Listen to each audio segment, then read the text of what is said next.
Hello, everybody. Happy New Year, and welcome to the first The Real National Dialogue episode for 2026. And what a year it is. Paul, how are you? Good afternoon, Jonathan. I'm great. Always happy to see you. Uh, it's a bright and sunny day in Johannesburg, although we still have the same government. We're not going to get right into that now. Um, all I can say is as we begin to talk about this year's local government election, that possibly changes in the air. I know we've got one or two changes in Joburg we'll talk about specifically. Good. Well, I was about to say you start the year with a new with the same government. I was about to say you're going to certainly end the year, I suppose, with an altered government, but more about that in a moment. So thanks as ever to those that subscribe to the Substack, that listen to us on the Real National Dialogue. I think we've got a lot of exciting things coming up this year, which, surprise, surprise, will focus on probably the biggest political event this year in South Africa, which is the local government election. And that'll be, broadly speaking, I think what we're going to discuss today. Today is a bit of a helicopter look at the local government election as we start the year. It's not going to be too detailed, but just give a little bit of our thinking on how we see things as we enter 2026. As we always say in this podcast, because we like to use the cliche of a week being a long time in politics, 9 months or 10 months or 11 months, because the election's likely to be in November, is a ridiculously long time in South African politics. So the landscape may change a bit, but there are certainly some trends. So let's get into it, Paul. I think without question, we're a political Substack, the South Africa Brief, and we're a political discussion on the Real National Dialogue. And the big political story is the local government election. I think the first thing to maybe talk about is the ANC and their likely decline. So all indications, and we wrote about this in the Year Ahead piece, which was released on our Substack last Friday. You referred to it in your excellent by-elections piece that you wrote the day before, and I would urge people check that out. It's a review of by-elections over the past 4 years. But polls, by-elections, general public sentiment indicate that the ANC decline that we saw in the general election is probably going to intensify in this local government election. How do you think the ANC is feeling about what's going to unfold later this year, Paul? What was interesting to me, Jonathan, and I don't know if we spoke about it in our last podcast of 2025, just to join the Mm. dots and have a bit of continuity, when we looked at the ANC's General Council, you'll give me Mm. the exact The acronym, National General Council, the the NGC. National General Council. Yeah. It seemed to me that Ramaphosa Circle, which is the faction in charge, particularly people like Mbalula, were managing expectations, Mm. not talking down the party's chances next year. Um, you know, I don't think it's self-fulfilling prophecy as much as just making the party insiders aware that things are looking pretty bad. You referred to polls. Some polls have the ANC, well, but some polls that are almost a year old now. Let's add for context, had the Mm. ANC running neck and neck and even behind the DA in most of the large metro municipalities. We know from by-elections, thanks for the plug. And if you are just joining us and you've only come back from holiday, good for you. I hope you enjoyed yourself. Go back and read what Jonathan wrote about the year ahead last week and what I wrote about by-elections. The ANC is beset on all sides, as the biblical verse goes. If you look at the wins and losses over the last four years, the party is losing everywhere. It's losing to Action SA a little bit. It's losing to the Patriotic Alliance, to the EFF, to MK, all over the place. Speaking of MK as a, for now, permanent fixture, the ANC's got to factor in across large parts of KZN and Mpumalanga and maybe even the metros. It's got to factor in a loss of however many percentage points there, which makes its job even harder. Yeah, Mm. wouldn't want to be the party this year. No, I think there's going to be some literal head scratching going on at Luthuli House as they try and put together campaigns. I and I think referred to this in the year ahead. I think it's unlikely that the ANC is going to be able to stem the bleeding. I think they're going to get a big hit in the local government election, going to be affected by voter apathy and poor turnout as they have been over the past elections. The DA and even MK will benefit from what we always like to call a differential turnout. But let's look at the metro. So probably the big symbol of this year's local government election, and we're gonna listeners, viewers, we're going to go into this in a lot of detail and hopefully be able to show you some visualizations as we go metro by metro as the year unfolds. But Johannesburg's the big contest. And I think it is highly likely that the ANC is not going to be the biggest party in the Johannesburg Metro, although it's not a given. They're going to face a big onslaught from the Helen Zille led effort in Johannesburg. But I think Gauteng's going to be a difficult province as a whole. So Johannesburg going to be tough. Tshwane is going to be tough. Ekurhuleni is going to be tough, as was seen in that last by-election, one of the last by-elections in Kwatema, in Ekurhuleni last year, where they did particularly badly.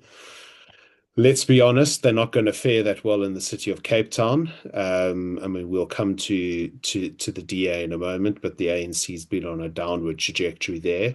Nelson Mandela Bay does not look good for the party. You've referenced MK, so eThekwini is going to be tough for the ANC. Mangaung in the last local government election showed some fractures. The general election indicated that the trend for the ANC in the Free State is downwards. So Mangaung could be a situation where the ANC may be forced below 50% for the very first time.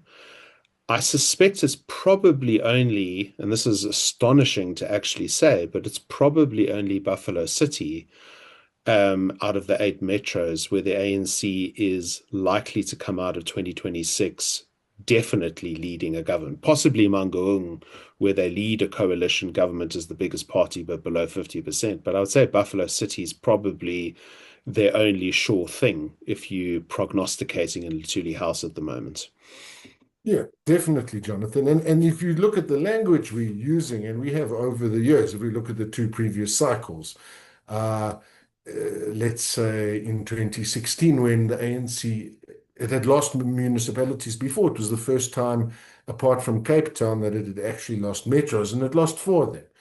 And then in 2021, it lost five of them, well, including Cape Town. And we stopped talking about majorities and we started to talk about pluralities and being the largest party without a majority. And now we're not even talking about that. So as you said, tick them off. Best case scenario, or at this point in time for the ANC, a majority in Buffalo City, a plurality in Mangaung, possibly in Ekurhuleni. Let's, be generous, maybe. Mm. But as you said, look at the Kwatema by-election at the end of last year, next to Davidton. It historically would have been a strong ANC area. No more. Mm. No. Yeah. Yeah, rough times for the ANC, and I think evidenced also by January 8th. So I mean, what I found astonishing. So January the 8th, ANC's birthday celebration. They put out their January the 8th statement, and then generally, whatever the closest weekend is, they put on a big rally, which in election years has traditionally been the kind of kickoff of their election campaign. Now, in years gone by, you would have seen Moses Mabhida Stadium in Durban fill. I think even at one point, Cape Town Stadium was And we're filled to the talking brim. 50,000, And we're talking 60,000 50, seaters, 60,000, Bombela. yeah, Yeah. Ellis Park, you name it. Yeah. Relatively small stadium, 69 kilometers north of Rustenburg this past Saturday. They couldn't fill it. No, they couldn't get Um, 20,000. They might have struggled to get close to 10 by the looks of things. yeah. And we'll get into stadium politics, Yeah. and it is sometimes annoying and frustrating to people who want a bit more intellectual heft in electioneering. But stadium politics in South Africa is a big thing.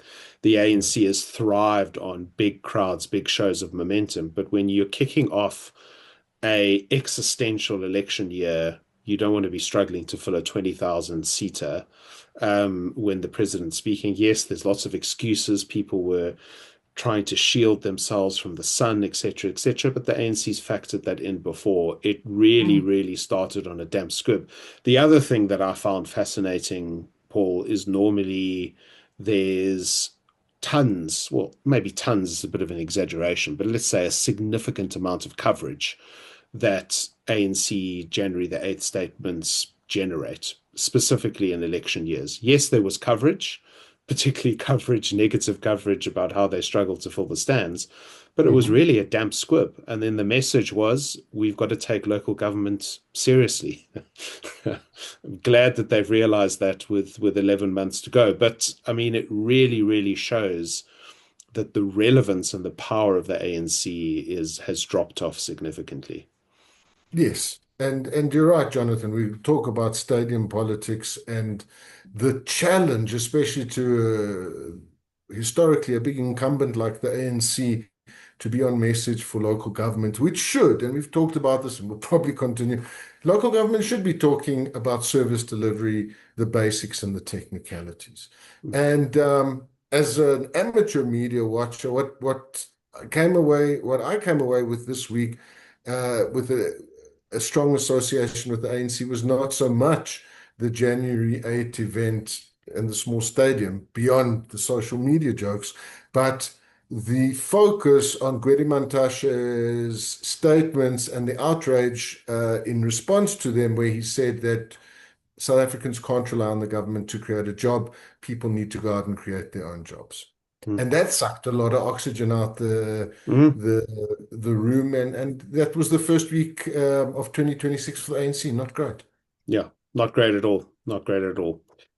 So let's we have plenty of podcasts and writing to do on the ANC this year, and there's got to be a lot of in-depth analysis, and we'll look at province by province also where they are likely to hold on and where they're likely to struggle. But we've covered that a little bit. On, I suppose, conversely, the DA, as South Africa's second biggest party currently, will be heading to 2026 cautiously optimistic. I think I put it in the year ahead, which came out on Friday.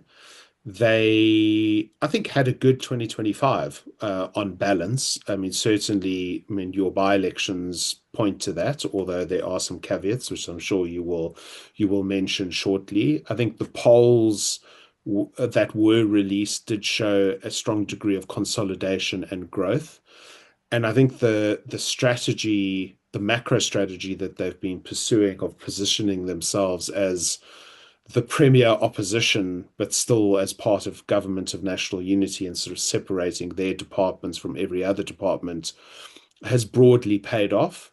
The Helen Zille candidacy in Johannesburg, I think, definitely will help in terms of certainly building turnout and giving focus and making it a binary campaign.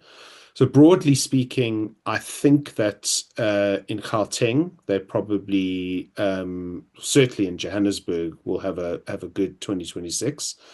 Be interested to see what happens in Cape Town, because I think probably the one clear worry that they have electorally is the PA and the rise of the PA and their vulnerability amongst South African coloured voters. And apologies to viewers and listeners in advance for the next 11 months, but we're going to get very demographic, and South African politics is still modeled and runs according to demographic patterns. So you're going to hear a lot of reference to black voters, colored voters, Indian voters, and white voters. And the PA's dominant market is colored voters, and it is causing significant damage for the DA in the rural Western Cape and the western part of the Eastern Cape in Nelson Mandela Bay.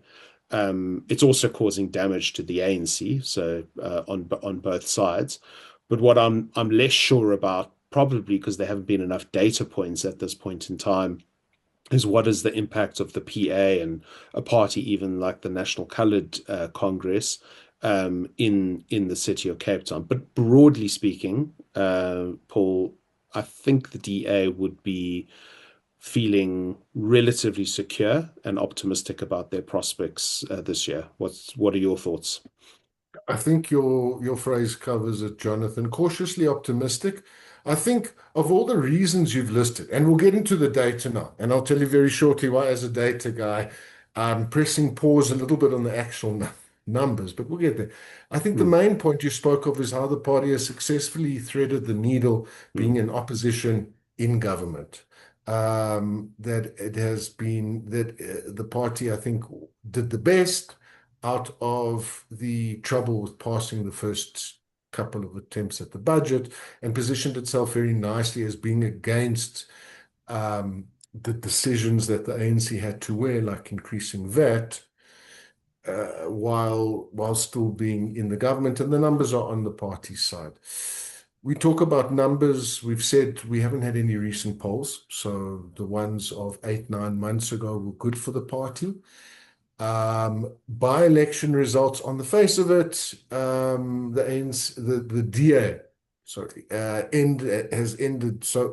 After 4 years since the 2021 local government election, is about level, hasn't lost award, hasn't won award on balance. That statistic obscures what percentage of the vote the party has lost to the PA, even in the wards it hasn't lost, and also the very low turnout that we've seen as a very strong trend where the DA defends. So for now, hasn't done the party any harm. It's able to win, as we've said in our piece last week, 90, 100% of award where turnout falls to 20%. But if you want to hit that differential turnout, as you said, if you want to get those actual votes, the party is going to obviously have to change up gears when it comes to its campaign. Last point, because Helen Zille is, as we've said, the news that's come out even today and on the weekend, she's moving to Joburg. She's mm, getting ready to move into a position as councillor and be on the council. I can tell you completely unscientifically and anecdotally, which I think you may find interesting, Jonathan. I've spoken to friends who are not DA fans or Helen Zille fans in the slightest, and at least two people have said to me that they intend to vote for the mm, DA and Helen Zille. One person giving a very strong reason that they are tired of coalition politics and small mm. parties, and that they are looking for a stronger vote consolidated around the DA. And I don't think my friend is the only one. I think that is going to benefit the DA as it has historically, the squeezing out of smaller voters.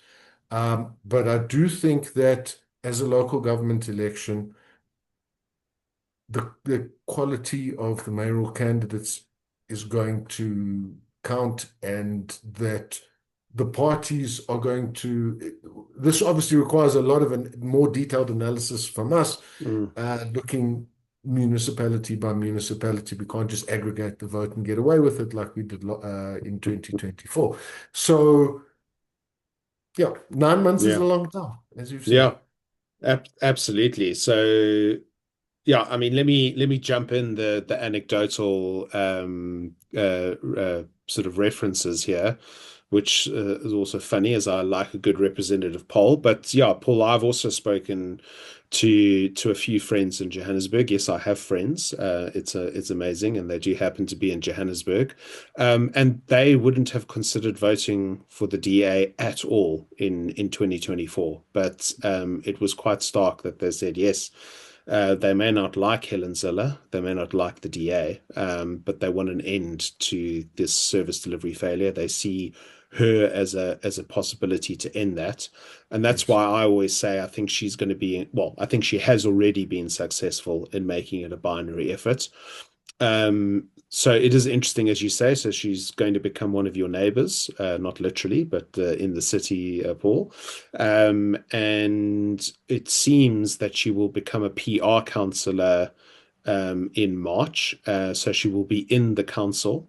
It remains to be seen as to whether that's a good or bad thing at this point in time. Probably on balance, a good thing, as long as the DA stays in opposition, gives her a platform to really take it to the ANC while running her mayoral campaign. But yeah, I mean, I think, look, I think the DA with Zille in Johannesburg stands a very, very good chance. It's going to be fascinating to see if Herman Mashaba does indeed take up the reins as the Action SA mayoral candidate in Johannesburg, because I think that will be a particularly what would be the term, tasty contest between the two of them. And then Tasty. as we've joked in the past, there would be the undercard and Tshwane between Nasipi Moya and Cilliers Brink. No offense to either of those candidates, but I think the Zille Mashaba one will be a big fight. I think the other thing, and it's not for us to go into too much detail on it, but something to be aware of in respect of the DA and maybe a potential banana peel for the party is their federal congress in April. So I think what was stunning to see the day after a January the 8th rally by the ANC was that the front page of the Sunday Times was all about the DA and the internal feud in the DA between Dion George and John Steenhuisen. Dion George taking Steenhuisen or reporting Steenhuisen to the public protector. The one thing and we saw this in 2019 and the lead up to 2019. The one thing that DA voters hate more than anything is the party fighting with itself. So I think one thing Helen Zille is going to have to focus on, in addition to her council responsibilities and campaign responsibilities, is making sure that the DA goes into its April Congress relatively united and that the amount of media coverage about fights and whatnot is kept to a minimum. Otherwise, that could be problematic. Agreed. And we've spoken about the two elephants so far. Yeah. I would hate to think, as someone who still enjoys the idea of multi-party democracy, but even the idioms we choose, I mean, we choose to talk about a boxing bout between two heavyweights. In reality, it's more like a WWE free-for-all where they're two favorites. But, any smaller guy with a folding chair jumping from the ropes could pole axe someone's. Yeah. I hope for an upset. I hope for something other than a duopoly, but that's me. Okay. Who's the Undertaker, Paul? Well, we'll leave that for a reader poll. Yes, yes. Cast your votes for next week. Um, Okay. So on that note, let's go to MK. So I think you were the official opposition. the official opposite. I mean, hey, who would have thought? And in disarray as they start 2026. So Colleen Makobela has been fired, I think, for the second time in 6 months, but this time officially by Zuma as the chief whip in Parliament. And I think you were indicating, Paul, that Brian Molefe is now the Treasurer General of the party. That's what, as of I think an hour ago, that's what Newsroom Africa has reported, Jonathan. So, as at this time of recording, Monday afternoon, quarter to 5 p.m. Joburg time, it's breaking news. By the time you see it, and MK being MK and Paul and Jonathan and the Real National Dialogue not being 24/7 news coverage, someone else might be chief. For now, that's the news. Yeah, And someone else might be Treasurer General. We don't know. they might swap positions. Anything could happen at this Yeah, point. anything, But anything. Yeah, But on top of that, 2026 started, or almost, or from last year into 2026, started with the strongest sniff of victory that MK has had since last year's election of gaining real power. with the fight internally with the National Freedom Party and the Government Provincial Unity in KZN. If MK manages to flip that seat, then when it comes to voting out incumbents like the Speaker, that 40-39 seat advantage would fall to the MK EFF coalition. Well, it would be MK EFF NFP. So, as you said, parties in disarray, still keeps winning things, might actually be in power soon. Let's see.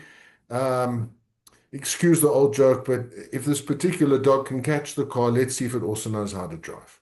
Yeah, absolutely. So KZN politics very much on edge, which is probably a strong euphemism. So, the NFP formally indicated that it was withdrawing from the government of provincial unity with the DA and the IFP. And the ANC. And the ANC, of course. And then Imbali Shinga, who is the NFP deployee in the GPU and MPL, is refusing to resign, both from the GPU and as an MPL. She's going to a disciplinary hearing. There's going to be a legal wrangle, but it looks pretty clear that the NFP are set on removing her. But there's also lots of meetings that are happening this week between the ANC and the NFP, between the IFP and the NFP, between MK and the NFP, as positions I'm sure are traded. So as you say, let's potentially an opportunity for MK to take power provincially. But I think this year in the local government elections, they have an opportunity as things currently stand, because I think what we started to see towards the end of last year, Paul, was that the internal disarray and internal fights that MK have may be starting to catch up with them electorally, may being the operative word, because they do continue to do well in by-elections and in most of the polls that we saw last year. But as things currently stand, they certainly would be on track to become the biggest party in eThekwini and potentially form a government in that metro. And they would render a lot of municipalities throughout KwaZulu-Natal certainly hung. I think KwaZulu-Natal is going to be certainly, I mean, South Africa's coalition country, but I think KwaZulu-Natal probably will become the coalition province or the hung municipality province because of what MK will do, and it'll be very difficult for the ANC and the IFP to form coalitions with MK. But MK, I think, will probably have a good year in KwaZulu-Natal, and I think, as you alluded to at the beginning of the podcast, Paul, will make inroads in Mpumalanga, potentially have a kingmaker status in some Gauteng metros and municipalities, and potentially in some other provinces as well. 100%, Jonathan. And at the risk of sounding mysterious and peddling in cliches, it does all come down to the numbers. Yeah. If the DA, for example, does well enough in Johannesburg and any coalition, including the ANC, becomes unviable, MK's threat as a kingmaker status may recede, but they stand a very good chance of being a kingmaker in Johannesburg and other Gauteng municipalities.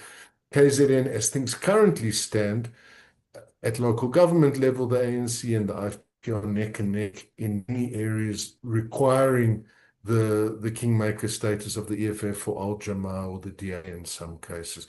What we know from the last year and a half of by-elections, Jonathan, is that where MK contests in KZN, it's disproportionately been hurting the ANC and not the IFP. So you may have a scenario where MK weakens the ANC to such a degree that the IFP is in the driver's seat in a lot of the areas. It may even have its best year yet. Still coalition country, as you said. It may cause a realignment. For me, that might be the thing that shifts the balance of relations provincially after this year's election. It may be that MK and the IFP find it easier to work with each other, who knows? The ANC stands, worst case scenario for the party in KZN, it stands the risk of being shut out pretty much everything north of the Tugela and probably a large degree south as well. Mm. Yeah, I think it's going to be together with Gauteng and KwaZulu-Natal, not good territory for the ANC. Paul, you've mentioned the EFF. So the EFF, I think, also enter 2026 probably like the ANC, feeling a bit of trepidation. 2024 was not a good election year for them at all. They've had a very, very difficult period after the 2024 election. They've obviously lost some of their key leadership figures. Shivambu going initially to MK and then starting his own party. Ndlozi's obviously famously on radio now. They are also facing the prospect of Malema being, well, he was convicted in the magistrates court last year. I think his sentencing hearing will be later this month. But they were wiped out in KZN by the MK effect. They've been struggling a bit. I think it's going to be a difficult election for them. Definitely, Jonathan. As you've outlined, a loss of very key human resources, a loss of a huge portion of the vote. The biggest thing the party's got going for it is that it's the unofficial official opposition, that it's its MPs, person for person are doing the best job possibly of any other party outside of the GNU. Maybe we'll put Action SA up there in terms of doing the watchdog status, monitoring the legislature and doing the work of an official opposition. The party isn't a new party. It does still have existing networks. There are good people. There are good. There's pockets of excellence even at local government level. But like you've said, MK wiped out the momentum in KZN, probably the biggest potential growth market for the EFF before they came along. And the party will have to see. I guess it's going to remarshal its forces. In terms of the by-elections, Jonathan, the EFF has won 10 wards off the ANC over the last 4 years. But it is by-elections. It's not always that representative. And the counter-argument, well, everybody's won almost 10 wards off the ANC. So we'll see. Yeah. And it's 4 years. It's a 4-year period, obviously, which doesn't sort of cover the full MK period. But yes, I mean, there's yeah, go for it. Sorry, just last point on EFF. I think the party could be hurt in Gauteng by its association with the ANC. And when we talk Gauteng, we're obviously talking the three metros, Joburg, Tshwane, Ekurhuleni, but we're also talking the big secondary cities like Mogale City and Mfuleni, where the ANC's track record is rubbish and where the EFF has been close to the party since 2023. So remember, we talk about growth, and maybe I'm being a bit optimistic for the EFF. If you talk about the party's traditional base, it's been very strong in Gauteng. Worst case scenario, it actually gets eclipsed by a combination of poor record as an incumbent in most of the metros and by MK's surge. Yeah. So parties to watch this year, other than the parties that we've spoken about, and we've referenced some of them already. So I think definitely you've alluded to the fact that the IFP could have a very good local government election in KZN. Probably one as a result of just continuing the kind of slow trajectory and sort of stable growth and campaigning that they do in their own unique fashion in KZN. But secondly, probably helped by MK, as you're saying, disproportionately affecting the ANC. So the IFP could end up after 2026's municipal poll with more with increased control of municipalities in KwaZulu-Natal, but very regionally focused. Um, I've said elsewhere and written about this that I think Action SA had a complete turnaround, I think, towards the end of last year. They had a really disastrous 2024 general election, disastrous according to their expectations. But I think their merger with Forum for Service Delivery, I think, was a very inspired move because it helped them win their first ever award in the Northwest. If I remember correctly, I don't know if it was Mfuleni or Merafong where they picked up a significant, I think it was Merafong where they picked up a significant percentage in award, probably also due to Forum for Service Delivery.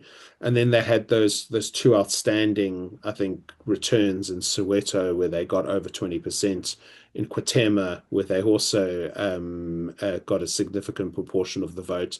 So I think my question regarding Action SA is their strategy now township and sort of peri-urban votes as opposed to the kind of more urban and maybe DA leaning voters? Because I think, as we've referred to already in Johannesburg, I think Action SA's vote share, which was already squeezed out in Gauteng as a result of switching back to voters switching back to the DA, I think they're going to get squeezed by the DA amongst that market. But if they focus on the Sowetos and the Alexandras of the world, then they probably actually have a potential to maintain what was an incredible result in 2021 and maybe even exceed that by a little bit, but make inroads in other municipalities. So Action SA is one to watch. And then the final one, which they get a lot of press for this anyway, is obviously the PA. We've spoken about it ad nauseum.